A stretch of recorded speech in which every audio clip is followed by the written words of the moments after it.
মানুষকে কষ্ট দেয়া ভালো কথা না। আপনার সামান্য একটু কথাতে, সামান্য একটু ব্যবহারে অন্যে অনেক বেশি কষ্ট পেতে পারে। সেই জিনিসটা আমাদের সব্বারই খেয়াল রাখা উচিত। তারপরেও আপনার সাথে যদি কেউ অন্যায় করে, তাহলে আপনি চেষ্টা করুন তাকে ক্ষমা করে দিতে, যদি সম্ভব হয়। আর আপনার বিপদের সময় যে আপনার পাশে দাঁড়ায়নি, আপনার যদি সুযোগ থাকে, আপনি যদি ইচ্ছা করেন, তাহলে তার বিপদে আপনি পাশে দাঁড়াতে পারেন।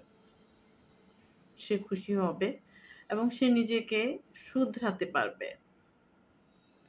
আর আপনার সাথে যদি কেউ হিংসা করে থাকে, আপনার সার্থকতা দেখে প্রতিহিংসায় জ্বলতে থাকে, তাহলে সে যখন সার্থক হবে, সে যখন কোনো কিছুতে সফল হবে, তখন আপনি তার সার্থকতাকে উদযাপন করুন।